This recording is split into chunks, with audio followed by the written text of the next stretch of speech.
এখন থেকে আপনার প্রিয় সিরিয়ালগুলো ফ্রিতে দেখুন এক্সক্লুসিভলি শুধুমাত্র সান নেক্সটে। এখনই অ্যাপ ডাউনলোড করুন। ম্যারেজ অ্যানিভার্সারি, আপনাদের বিবাহ বার্ষিকী।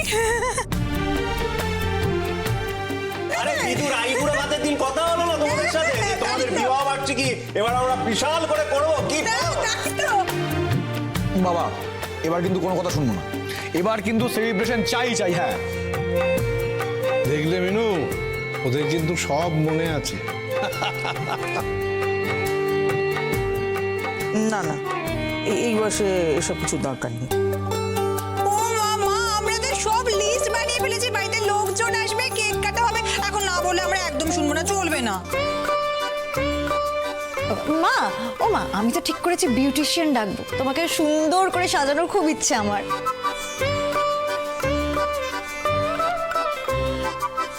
বাবা তোমাকে কিন্তু একটা সুন্দর গরদের পাঞ্জাবি পরতে হবে, ধুতি পাঞ্জাবি, দারুণ লাগবে।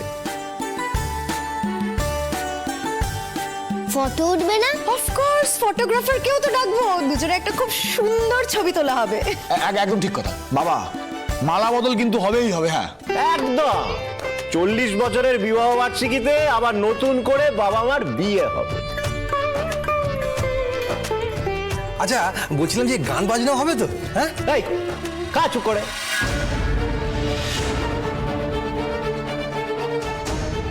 গান বাজনা হবে তো, আমরা বুঝবো কি হবে না হবে।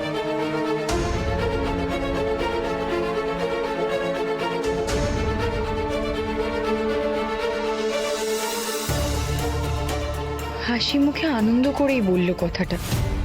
সবাই শুধু শুধু মানুষটাকে বড্ড বেশি দুচ্ছাই করে।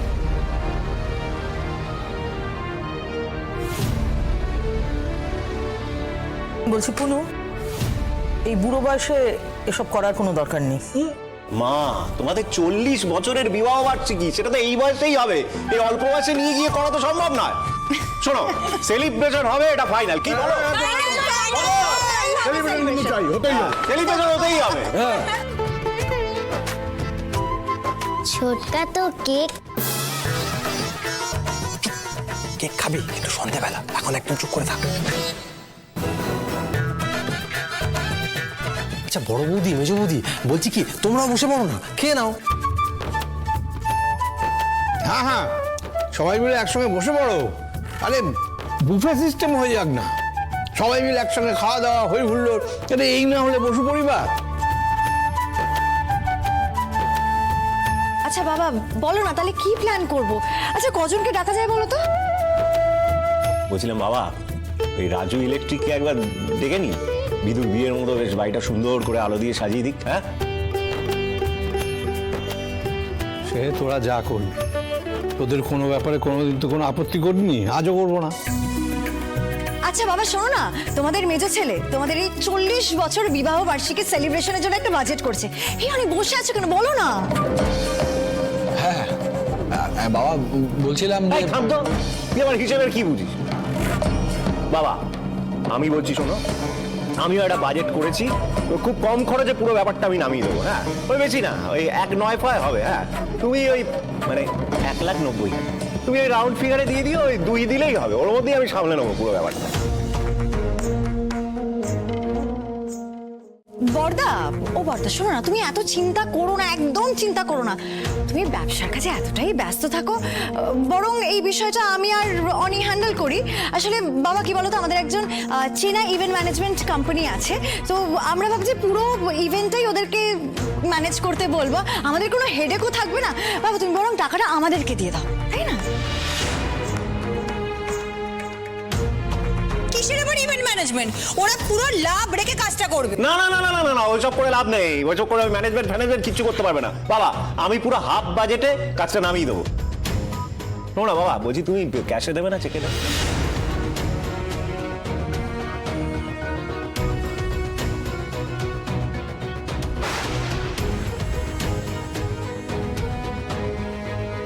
তোদের কি মাথা খারাপ হয়ে গেল নাকি? আমার কি আর সেই দিন আছে রে? মানে কেন বাবা, এইটুকু টাকা? দেখো আমার যা পুঁজি ছিল তা দিয়ে বিদুর বিয়ে রূপসাদের পড়াশোনা, ওদের কেরিয়ার, এইসব করতে করতেই তো সব টাকা খরচ হয়ে গেছে। আমার কাছে টাকা কোথায়?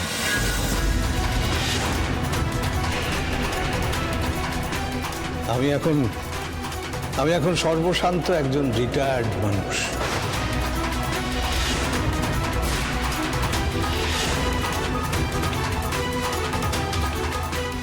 আমি যেই দিনটার এত ভয় পাচ্ছিলাম, এতভাবে যে দিনটাকে আটকানোর চেষ্টা করলাম, আজ সেই দিনটাই এলো। সর্বশান্ত মানে কিছুই তো নেই, সব তো খরচ হয়ে গেছে।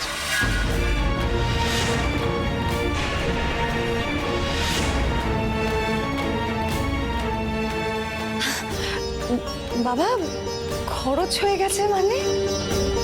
এই তো রিটায়ারমেন্টের সময় তুমি এতগুলো টাকা পেলে, সেগুলো কিসের টাকা? কি বলছো এসব?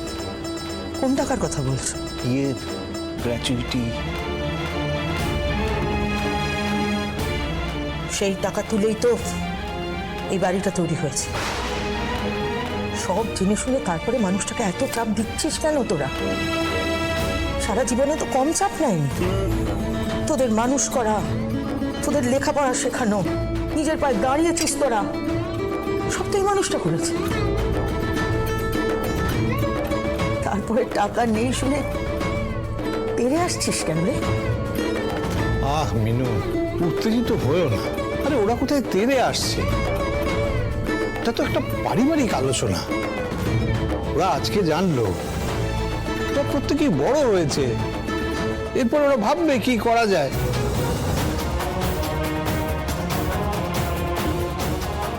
কি তাই তো? মানে তোমার কাছে সত্যি কোনো টাকা নেই? না মেজ বৌমা, কিছুই নেই।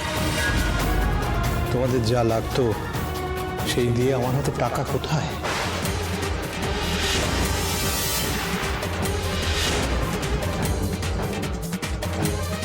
বলছিলাম যে টাকা পয়সার কথা না হয় পরে হোক, আমি তো মাংসই খেলাম না এখনো। মেজবৌদি, আমাকে মাংস দাও। আমি দিচ্ছি। হ্যাঁ,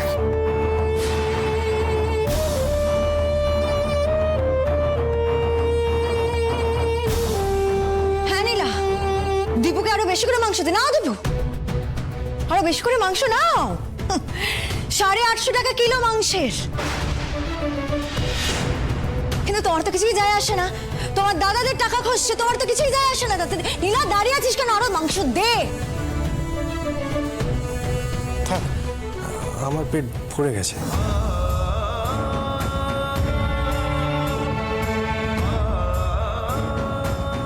ছি ছি ছি ছি ছি, ব্যাপারটা ওই দিকেই যাচ্ছে শেষ অবধি। সামান্য একটু খাওয়া নিয়ে ছোটদাদা বাবুকে এত খোঁটা দিল।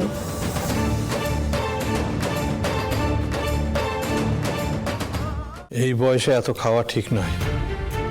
দিবু, এনে ধর, তুই আমার থেকে খা।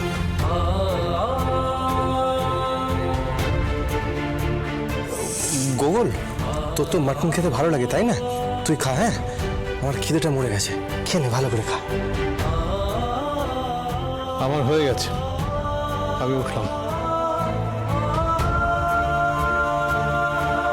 ও, একটা কথা ভেবে দেখো, আমি এখন কপটদক শূন্য। এরপরেও কি আমাদের বিবাহবার্ষিকী করবে তোমরা?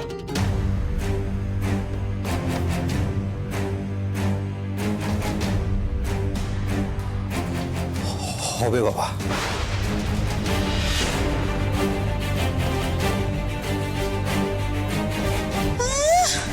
একটা সে রোজগারের মুরদ নেই, উনি নাকি করবেন বিবাহ বার্ষিকী পালন। কতখানি খরচা হবে কি হিসেব কিছু জানিস তুই?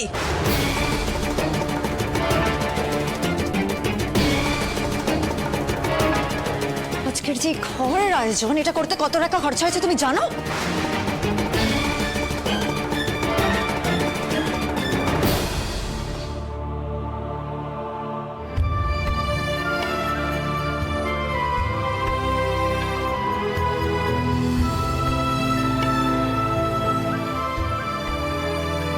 মোনা হিসেবের খাতা বার করো, চলো। আরে দাঁড়িয়ে আছো কেন? চলো। স্ট্যাচুর মতো দাঁড়িয়ে আছে, এতগুলো টাকা খরচা হয়ে গেছে ওর, দাঁড়িয়ে আছে।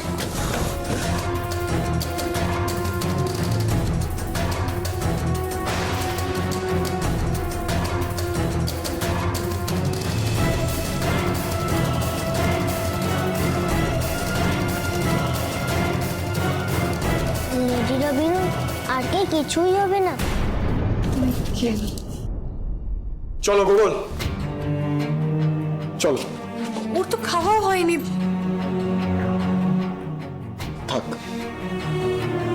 আর খেতে হবে না ওকে।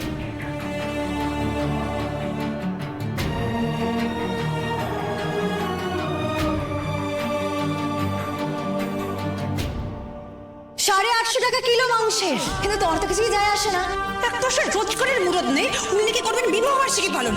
কতখানি খরচা হবে কি হিসেব কিছু জানিস তুই? আজকের যে খাবারের আয়োজন, এটা করতে কত টাকা খরচা হয়েছে তুমি জানো?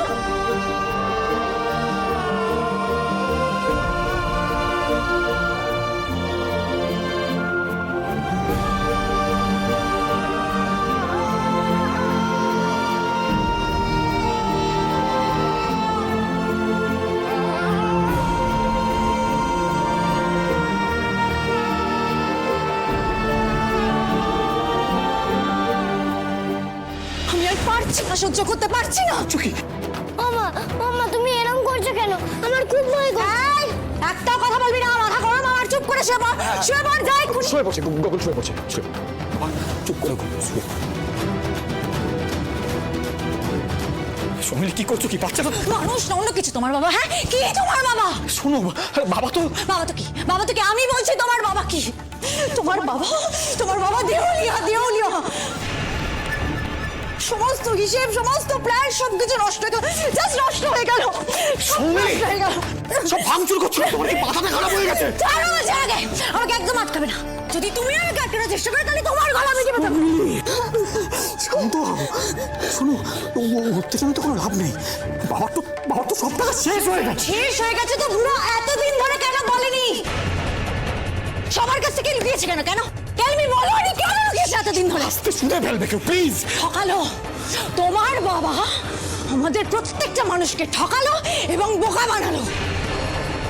কাজটা তুমি কিন্তু ঠিক করলে না বাবা, কাজটা একদম ঠিক করলে না। আমার জাস্ট এই বাড়িতে থাকতে আর ভালো লাগছে না। আমার এই বাড়িতে থাকতে ভালো লাগছে না। এই বাড়িতে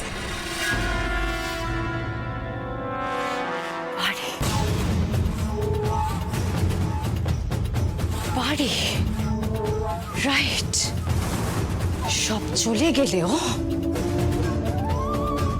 এই বসু বাড়িটা তো আছে। 850 টাকা কিলো মাংসের, তোমার দাদাদের টাকা খসছে, তোমার তো কিছুই যায় আসে না। দাদা নীলা, দাঁড়িয়ে আছিস কেন? আরো মাংস দে। একটা সে রোজগারের মুরদ নেই, উনি নাকি করবেন বিবাহ বার্ষিকী পালন। কতখানি খরচা হবে কি হিসেব কিছু জানিস তুই?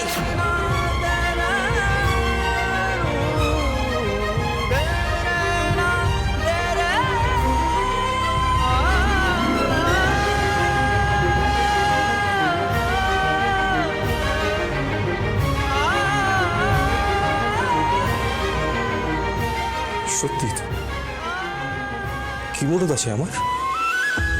কি এমন রোজগার করি? বাবা তো বলেই ছিল আমায় যে দীপু, দাদাদের ভরসায় আর কতদিন বাঁচবে। বারবার আমাকে বাবা বলতো যে রোজগার কর দীপু, দীপু রোজগার কর। আরে একটা সামান্য কেক কেনার জন্য আমাকে ইনস্টলমেন্ট নিতে হলো। হ্যাঁ, গ্র্যাজুয়েশন টুকু করতে পারলাম না। কি করেছি আমি? কি করেছি? কিচ্ছু না, কিচ্ছু না।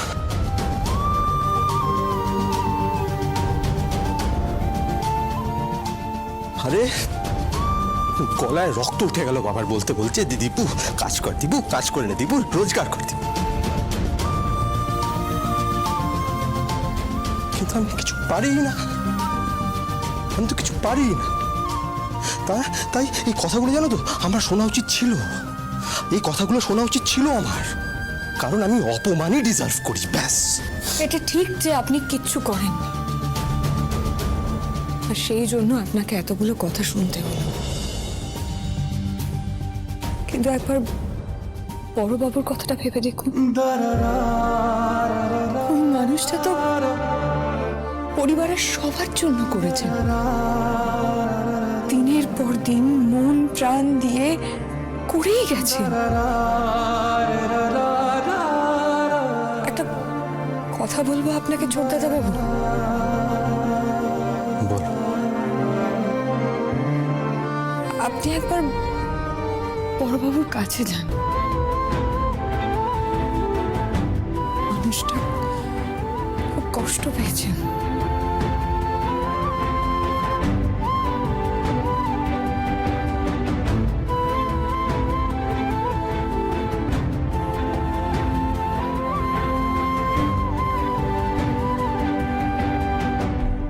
সাত আর তিনে 10, 10 আর 1 11, 11 আর 1500, 12,500 টাকা গেল গেল গেল, আমার সব গেল, সব গেল। ও বাবা, 12,500 টাকা হসপিটালের বিল? আরে শুধু হসপিটালের বিল, এছাড়া খুচরো 500-700 টাকা বেরিয়ে গেছে। আমার এই গুণধর ভাই গেটের বাইরে এসে ডিমের পর ডিম তো মেরেই গেছে, মেরেই গেছে। তারপর তোমরা একবার তোমাকে চা গেলাচ্ছি, একবার সৌমিলিকে চা গেলাচ্ছি, একবার দীপুটাকে চা গেলাচ্ছি। মা গো মা, ওই খাতায় আমাদের চায়ের হিসেবটাও লেখা আছে। করবো না? পয়সা কি গাছে ফলে? গাছে ফলে? এই এই এই তোমার এই বাবার রক্ত একদম আমার উপর ঝাড়বে না বলে দিচ্ছি। ইলিশের অর্ডারটা কে দিয়েছিল? কে দিয়েছিল ইলিশের অর্ডারটা? ও জানা একদম মনে হচ্ছে গঙ্গা পদ্মায় জল ফেলে ইলিশ ধরছে, জল ফেলে ইলিশ ধরছে। তোমার মেয়ের আইডিয়া ছিল, মেয়ের বুদ্ধি। মেয়ের মাকে, মেয়ের মা তুমি একটা পয়সা খরচা করার আগে তুমি ভেবে দেখবে না? আর মেয়ের দৌড় তো তুমি জানো, ওই পাবলিক বাসে লেখা থাকে না, পকেট মার হইতে সাবধান। আমাদের বাড়ির গেটে লিখে দেওয়া উচিত, পিয়া হইতে সাবধান। আমাদের প্রেস্টিজ পুরো পাংচার করে দিয়ে একদিন সব কানা করে নিয়ে উধাও হয়ে যাবে। গেছে গেছে গেছে, মাথাটা পুরো গেছে। হ্যাঁ মাথা গেছে, পাগল হয়ে গেছি। এত টাকা খরচা করেছি, একটা কানা করি পর্যন্ত না পকেটে ঢোকেনি। মা,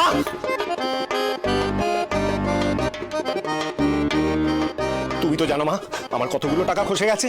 এখন তুমি বলো তোমার এই অসহায় ছেলে কোথায় কিভাবে দাঁড়াবে? বলো বলো মা, বলো বলো বলো। দীপুকে আরো বেশি করে মাংস দে। নাও দীপু, আরো বেশি করে মাংস নাও। 850 টাকা কিলো মাংসের। কিন্তু তোমার তো কিছুই যায় আসে না। তোমার দাদাদের টাকা খসছে, তোমার তো কিছুই যায় আসে না। তাতে নীলা দাঁড়িয়ে আছিস কেন? আরো মাংস দে।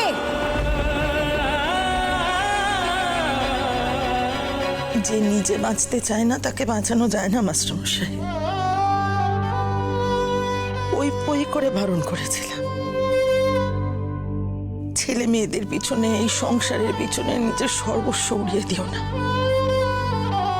আমার কোনো কথাই শুনোনি তুমি। নিজের কথা তো ভাবোইনি। কি বলতে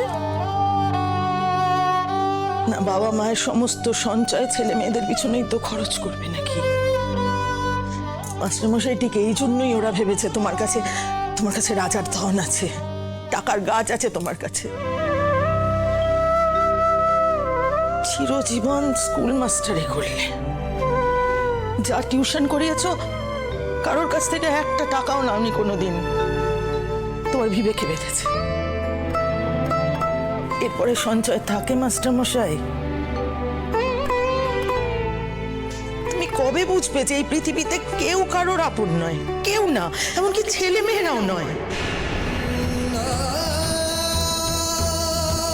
এত ছাত্র পড়ালে, এত ছাত্র মানুষ করলে, মাস্টারমশাই শুধু নিজের ছেলে মেয়েদের মানুষ করতে পারলে। তুমি বলতে না, সব ছেলে মেয়ে দাঁড়িয়ে গেছে, শুধু দীপুটাকে নিয়েই যা চিন্তা। ছেলে মেয়েরা ভালো থাকলে, বাবা মা ভালো থাকলে, দরকার হলে মুড়ি খেয়ে কাটাবো, কিন্তু মাথার উপরে এই বসুয়ারির ছাদটা তো আছে। বৌমাদের যা রূপ দেখলাম, তাতে আমার খুব ভয় করছে। এই বসু বাড়িকে ভেঙে ফেলে। বসু পরিবার ভেঙে গেলে আমি মরে যাব, অঞ্জন বসু মরে যাবে মিনু। যে মাটিতে ফুটেছে ফুল, সে মাটি খোঁজে আদর অন্ধকারের রাতকে বসু পরিবার ভেঙে গেলে অঞ্জন বসু মরে যাবে মিনু। এক ভোর পুরনো আঘাত মন ভুলে যা মা কালী, ঠিক এই দিনটাই ভয় পাচ্ছিলাম আমি।